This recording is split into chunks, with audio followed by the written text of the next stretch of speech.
In April of 2023, the Dallas Mavericks concluded their 2022-23 season with back-to-back losses, missing the playoffs for the first time in 4 seasons, and drawing national attention for all the wrong reasons. The Mavericks finished the regular season with a record of 38-44, missing the postseason for the first time since Luka Doncic's rookie year. That sparked great criticism from media and fans alike. Some of the common claims that followed were that the trade for Kyrie was a mistake, Jason Kidd should be replaced, and that the Mavs are embarrassingly tanking. The truth is, the future for the Mavericks seemed questionable. However, a year later, the Mavs have been dominant in the playoffs. Luka and Kyrie are firing on all cylinders, and maybe most unexpectedly, the team is thriving on defense. The Mavericks powered their way into the playoffs, winning 16 of 18 games at one point, boasting the league's best defensive rating during that stretch. The 2 losses were close, by a combined 11 points, with one loss coming against Oklahoma City when Doncic didn't play. Dallas surged up the Western Conference standings, securing the number 5 spot by the end of the season and finishing tied for the 6th best record in all of the NBA. So, how did this transformation happen? How did Dallas improve by 12 games in one season to go from missing the play-in to becoming one of the league's most feared teams? Let's take a closer look. The downfall of last season became apparent to most Mavericks fans when Dallas experienced consecutive losses against the Charlotte Hornets in late March. Prior to those losses, Dallas had been struggling but managed to maintain a top 6 position, largely due to the lackluster performance of other teams in the middle of the Western Conference. Dallas found themselves in a precarious position on March 19th, holding the number 6 seed with a record of 36-35. However, a series of losses for the Hornets coincided with the slump for the Mavericks, resulting in a 2-7 record and leaving them at 38-42 as they approached the final 2 games of the season. Faced with this dilemma, the Mavericks made a critical decision, resting their key players in the hope of securing their 2023 draft pick, which would have been transferred to the Knicks if it was to fall outside of the top 10. Consequently, Dallas pulled Doncic out after just 1 quarter in their 115-112 loss to the Chicago Bulls on April 7th, a defeat that would have significant repercussions for the franchise. Following that loss, Chicago's record improved to 39-42, while Dallas slipped to 38-43. Ultimately, Chicago secured the 11th pick in the 2023 draft, which would later go to Orlando. If Dallas had won that game, they would have forfeited their pick, which would eventually, through trades, become their rookie sensation, Derek Lively II. Despite the decision, media criticism persisted. The NBA even intervened, imposing a $750,000 fine on the organization for conduct detrimental to the league. Interestingly, the Mavericks now hold 2 of the 4 largest fines in NBA history, $600,000 in 2018 and $750,000 in 2023, both for apparently tanking. Ironically, these tanking strategies secured the franchise its starting point guard and future center, likely for the next decade. Dallas paid a hefty price for those actions, with no guarantee of success at the time. It wouldn't be until nearly a month later that the consequence of their decisions would become clear. Dallas entered the evening of the 2023 draft holding the 10th pick, but departed the Barclays Center, transformed as a franchise. A series of maneuvers created cap space and instilled hope for the team and its supporters, marking a significant shift after a year of uncertainty. Initially, they exchanged the 10th pick with the Thunder for the 12th pick, with Oklahoma City assuming Davis Bertans' contract. Following the selection of Lively at number 12, the Mavericks continued their activity. They further traded to acquire Richaun Holmes in the latter part of the first round, subsequently utilizing him in a package deal to secure Daniel Gafford mid-season. Essentially, the Mavs tanking a game and missing the playoffs last season led to gaining 2 of their most important pieces. Will the Mavs make the playoffs this season? Whatever they did last year, they're going to do this year. It's not going to work. Never thought it was going to work. They don't bring You enough. never thought it was going to work. Never. They don't bring in a diversity to the table. They don't play defense. They don't rebound the ball. Kyrie would be asking for a trade by February.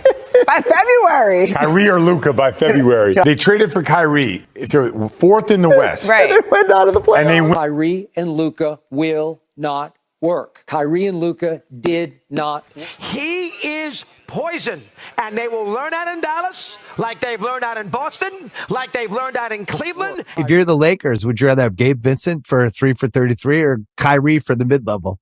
I guess you would say Kyrie, but I personally would rather have Gabe Vincent because I'm close to a title. Give me the known commodity who I know. Now, amid lingering uncertainties, the Dallas front office maintained composure and secured the re-signing of their significant trade addition, Kyrie Irving. He signed a 3-year contract, doubling down on a partnership that faced considerable doubts following a season marked by mixed success with Luka and Kyrie. The Mavericks showcased their confidence in the duo. In the 2022-23 season, the pair only managed to secure victory in 5 out of 16 games they played together. Fast forward a year, and the Mavs have put those doubts to bed. Not only has their lineup strengthened, but their chemistry has also flourished. Luka and Kyrie clearly have a connection that has been pivotal in this year's postseason success. October 2023 to January 2024 witnessed the Mavericks experience an inconsistent start to their season. Initially, Dallas displayed promise as they surged to an 8-2 record, with Luka, of course, leading the charge. However, a combination of injuries and inconsistent performances led to a decline in their standings, sliding from first in the Western Conference on November 13th all the way to 8th on January 23rd. Despite maintaining a relatively decent record of 16-17 during this period, the heightened competitiveness of this year's Western Conference posed a significant challenge compared to the previous season. In response, General Manager Nico Harrison took proactive measures. On February 8th, during the trade deadline, Dallas found themselves in 8th place and at risk of falling into the play-in tournament, or worse, missing the playoffs entirely. Harrison orchestrated trades for PJ Washington and, as previously mentioned, Daniel Gafford. These transactions involved letting go of a first-round pick and engaging in pick swaps with the Hornets and Thunder respectively. However, these moves proved instrumental as Dallas embarked on a remarkable streak. Over the subsequent 29 games, the Mavericks triumphed in 22, propelling themselves out of play-in contention and into the running for a top 4 seed. Although falling just shy of this goal, Dallas successfully avoided the play-in tournament, showcasing a solid team defense and offensive chemistry that frustrated their opponents. The Mavericks emphasized pace early in the season, playing faster not just to adopt a run-and-gun mentality, but to ensure they were in top condition. This focus on conditioning paid off later on the defensive end of the court. After acquiring Gafford and Washington, the Mavericks doubled down on defense, which initially took a physical toll on everyone. The team, like previous seasons, was subpar defensively in the first half of the season, but that changed dramatically. They developed the stamina to perform at both ends of the court, with both Luka and Kyrie participating in the defensive efforts. During their 16-2 stretch, the Mavericks achieved the #1 defensive rating in the league, and that defense-first focus has carried them far in these playoffs.